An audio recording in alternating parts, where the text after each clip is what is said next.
Fala galera do Legião, somos tudo jóia pessoal, bem-vindo a mais um Resposta aos Inscritos aí, semana começando. E antes de mais nada, não esqueça de deixar aquele like, de compartilhar e de, se você ainda não é inscrito, se inscreva aqui no canal, fechou? Vamos lá então, hoje começamos com a pergunta do Pedro Feitosa, beleza Pedro? Vamos lá. Boa noite Ale, eu de novo, me explica uma coisa. Você não é criador ou comercial, portanto não vende pássaros. Daí te pergunto, o que você faz com os pássaros que você reproduz em cada temporada? Você tem todos aí com você ou você pode vender? Me explica isso, obrigado amigo. Tá, seguinte Pedro, para quem é criador amadorista, você não pode vender, tá? Os seus pássaros. O que acontece? O processo de venda ele é um pouco diferente, né? O criador comercial ele consegue exportar as aves, tá? Do nosso país para qualquer outro país, tá? Desde que logicamente o país tenha essa política, né, de receber aves, tudo. Ele pode mandar para qualquer estado, pode vender em pet shop, tá? Pode vender, tipo, vamos dizer assim, livremente, tá?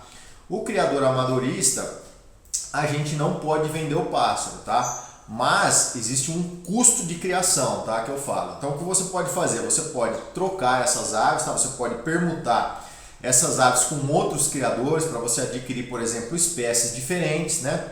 E se alguém, por exemplo, quer adquirir uma ave sua, mas não tem uma permuta, logicamente que você vai colocar o seu custo de criação, tá? Não é uma venda porque você não está obtendo lucro. Mas, por exemplo, você vai comprar um casal de um pássaro de um criatório comercial, um exemplo. Você adquiriu essa ave.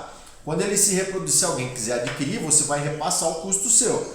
Você tem custo de veterinário, você tem custo de alimentação, você tem custo de manejo, você tem custos que você tem que investir com relação a recintos e tudo mais, entendeu? Se você quiser ficar com todos os pássaros para você, sem problema, tá? Você não vende o pássaro, mas se a pessoa quiser adquirir, você tem todo o direito de colocar o seu custo, tá? Você faz uma soma do custo que você teve no ano, tá? Durante aquela temporada, e aí você repassa. Se a pessoa quiser adquirir o filhote, ela vai pagar o custo de produção desse filhote, tá bom? Não é uma venda porque não vai gerar lucro, mas você não vai, vamos dizer assim, dar de graça, entendeu? Por quê? Porque o IBAMA não nos dá anel de graça, nós não recebemos alimentação de graça, o veterinário ninguém arca, tudo você que arca, entendeu?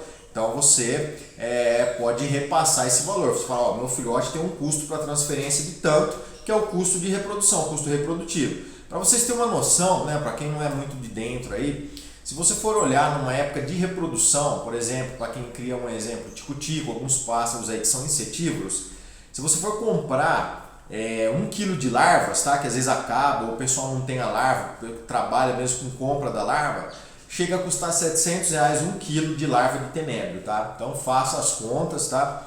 E aí você vai entender um pouco a respeito do custo reprodutivo, tá? Que você tem para poder reproduzir as espécies, tá bom? Então nada mais justo, logicamente, se alguém quiser adquirir o seu pássaro, de você, da pessoa, arcar com o custo de produção dele, ou seja, o custo para aquele pássaro vir à vida, por exemplo, entendeu? Você não está gerando lucro, você não está ganhando a vida com isso, não está obtendo lucro, mas também você tem que empatar a questão de gastos que você tem com isso, se a pessoa quiser adquirir. Se ela não quiser adquirir, tranquilo, você fica com o pássaro, entendeu? Eu costumo transferir poucas aves, tá? Eu também não crio muito assim, né? Mas eu procuro assim transferir poucas aves, mais para conhecidos, amigos, tá? Então você tem total liberdade aí para permutar com outros criadores, entendeu? O seu pássaro que adquirir outra espécie e tal. Então é bem tranquilo, tá bom? Você não vai lucrar, né? Mas hoje em dia, falar a verdade para você, pessoal, tem muito mito, tá? Eu achei que criador comercial ganha rios de dinheiro. Tá muito enganado, tá? O custo desses caras é absurdo, tá bom? Eu já conversei com vários caras aí que estão pensando em fechar, e criatórios gigantes, tá? Os caras estão pensando em fechar o criatório devido àqueles problemas, tudo que a gente já relatou aqui, né? Você não tem incentivo, não tem nada, né? Então, chega uma hora que fica caro, né? Manter toda a estrutura, entendeu? Porque é uma estrutura grande que você precisa de funcionários, de veterinário responsável, tá? E ração não é barato, pessoal. Uma coisa é você dar ração aí, essas misturinhas que a gente compra por aí. Outra coisa é realmente você dar uma ração aí de qualidade. Todo mundo sabe que o preço não é aquelas coisas, né? Não é tão barato, principalmente se você tem mais de 5, 6, 7 passarinhos aí. Aí a coisa realmente começa a entrar com um certo custo para você, tá? Então, mais ou menos é isso aí, é assim que funciona a coisa, beleza? Um grande abraço então. O Adriano Martins da Silva, beleza, Adriano? Vamos lá. O Ivomec pode ser fornecido com qualquer outro medicamento, mesmo com o vermífugo? Sim, amigo, tá? O Ivomec ele já é um tipo de vermífugo, tá? Ele funciona num amplo aspecto de vermes também, mas não tão grande como aí a família dos mebendazóis da vida, aí que você vê os vermífugos próprios para aves mesmo, tá bom? Mas você pode colocar sim que um não interfere no protocolo do outro, vamos dizer assim, tá? No resultado do outro, beleza? E até que você vai dar pouca coisa, né, o Ivomec. Então você pode fornecer, tá bom? Um grande abraço. O Márcio Madri, beleza, Márcio? Vamos lá.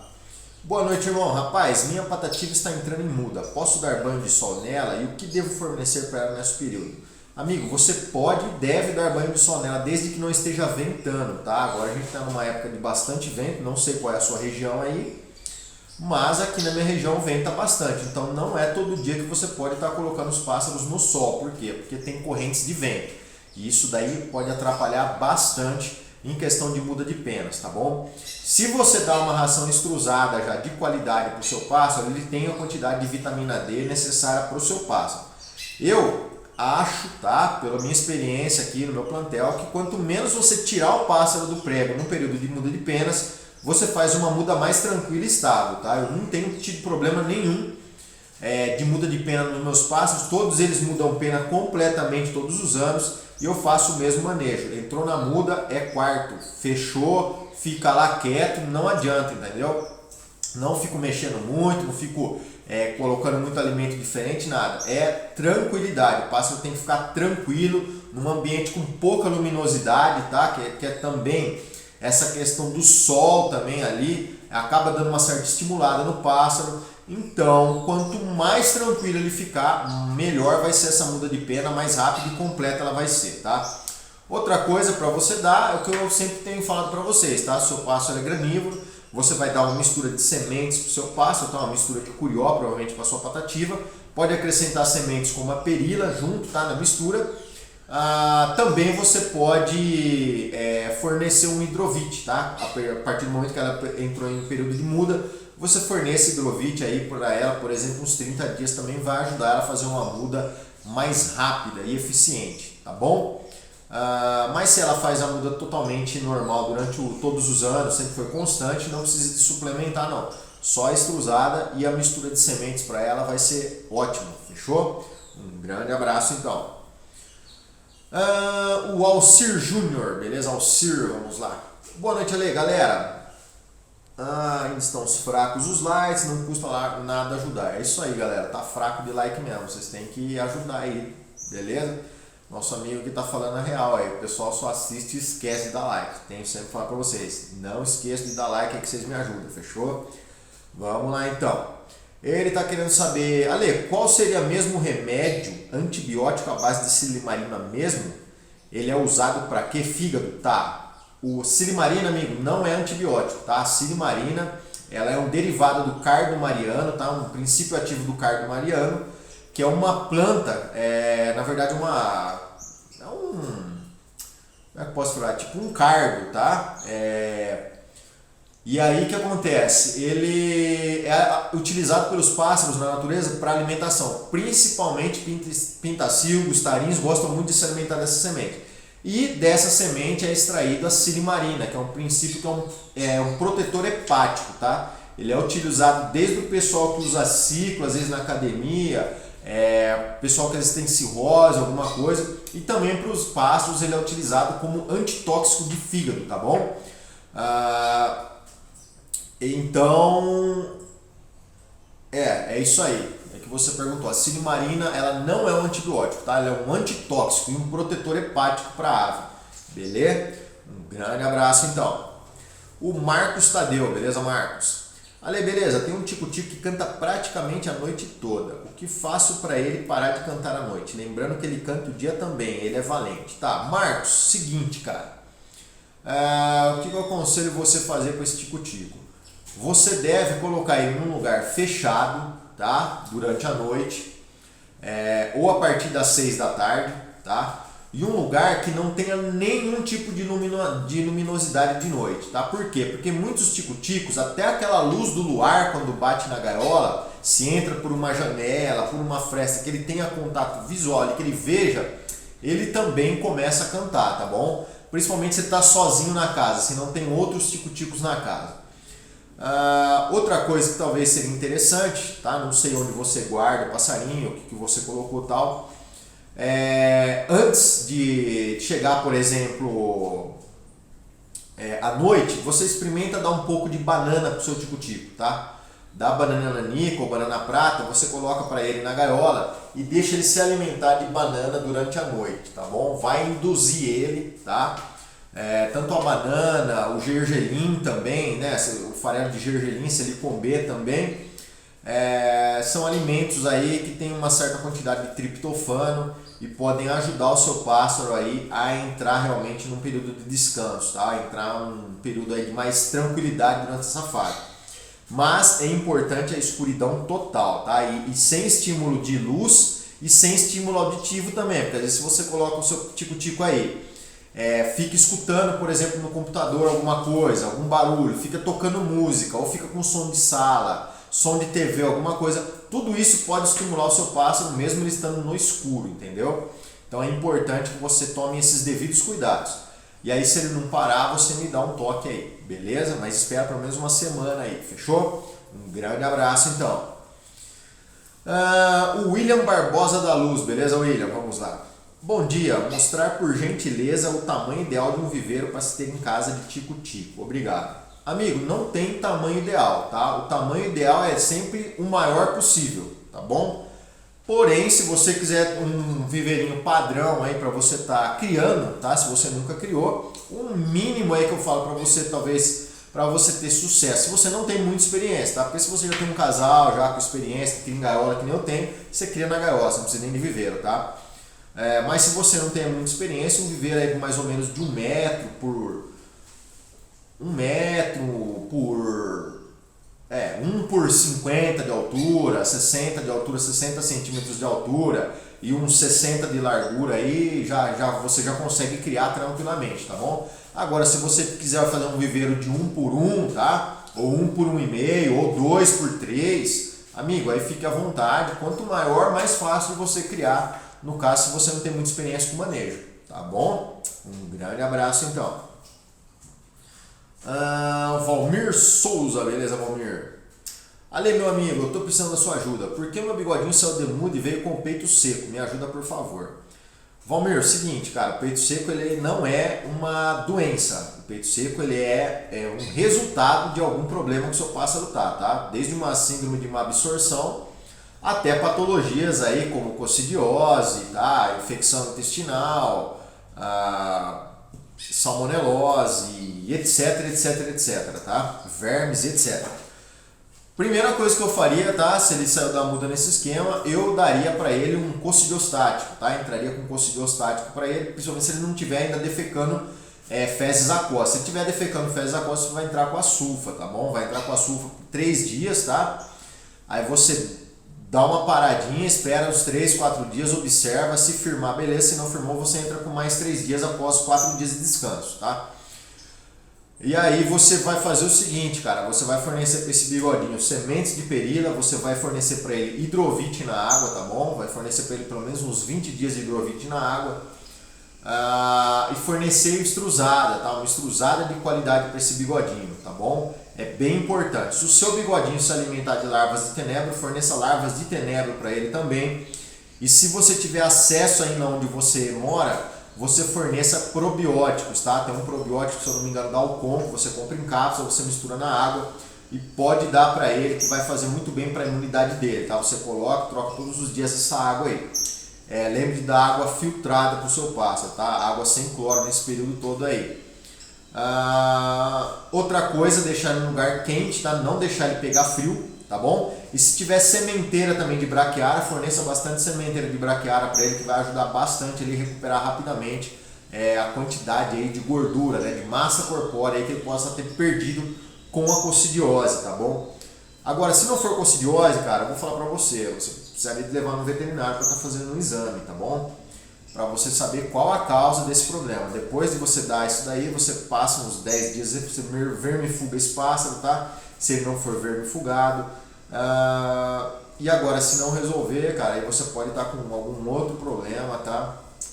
E aí, um antibiótico que eu poderia te passar para você estar utilizando, lembrando que é por responsabilidade sua o uso, tá? Não estou me responsabilizando não, estou te passando porque você não tem veterinário aí. Então, como é um antibiótico de amplo aspecto, na maioria das vezes ele pode surgir efeito, mas pode ser que você tenha uma bactéria específica e não seja sensível ao princípio ativo dele, tá? Que o antibiótico é o Enroflex 10%, tá? Você ia fornecer para ele 5 dias.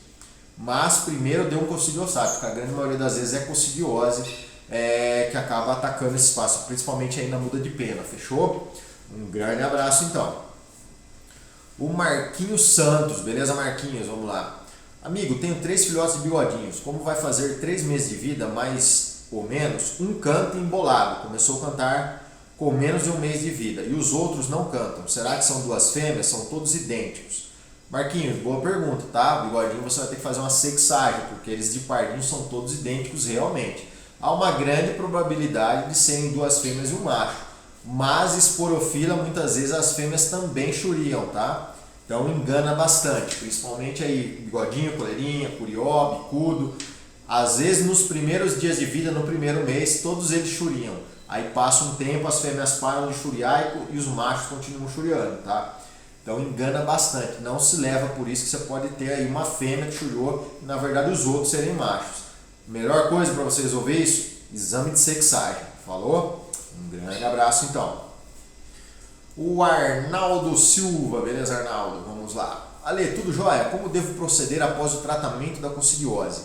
Ele foi tratado com avitensulfa por 3 dias e depois entrei com Cocidex. A gaiola foi higienizada com água sanitária, mistura com pinho-sol e detergente e borrifada com ácido paracético.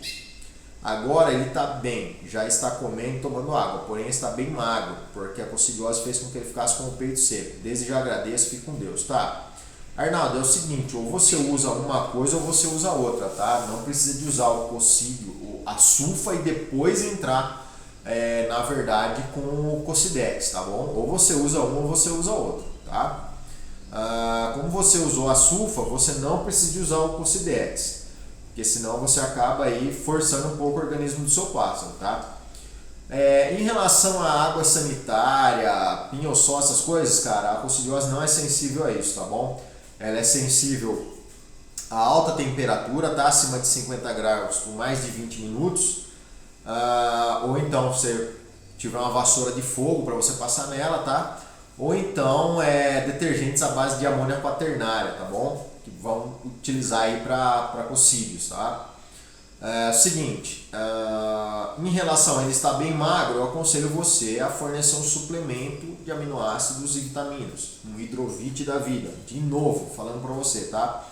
Em seguida, você pode fornecer também para ele sementes ricas em óleo, tá? Sementes ricas em proteínas como a perila, por exemplo, entendeu? Ela é bem rica em proteína, rica também em quantidade de óleos, tá? Forneça para ele bastante painço, o seu coleiro também, e uma ração extrusada aí com acima de 18% de proteína, tá? Tipo uma Alcon Top Life, uma CC 2030, tá bom? Uma ração rica em proteína para ajudar ele a recuperar essa forma. Se você tiver também capim braquiária aí na sua região, sementeira, forneça à vontade para essa coleira aí, tá bom? Um grande abraço então. O Luiz Filho, beleza Luiz? Última pergunta do dia hoje é sua, vamos lá. Ale, Deus abençoe você e sua família, obrigado amigo, você também. Luiz Filho de Fortaleza, já falei pra você que tem um papacapim que canta Tuiuti 00 perfeito e apanhei um filhote de coleira, ele já chegou cantando muito. Gostaria de saber se ele ainda tem a possibilidade de pegar o canto do professor. Abraço, tudo de bom. Tá. Luiz, tem a possibilidade dele cantar sim, como tem a possibilidade também dele estragar o seu professor, tá bom?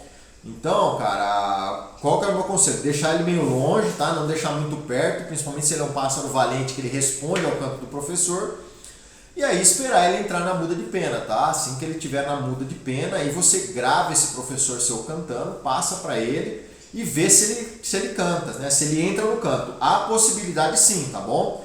É uma grande possibilidade, a coleira tem uma certa facilidade para mudar de canto, tá? Mesmo às vezes algumas pretas também às vezes mudam de canto, mas aí você vai ter que fazer o teste, tá? Que é um risco tanto para um lado quanto para outro, tá bom? É um risco também para a sua aí que é professor. Se ela ficar mais fraca e a outra ainda estiver batendo, pode ser que ela dá uma derretida, entendeu? Então tem que tomar um certo cuidado aí nesse manejo, beleza?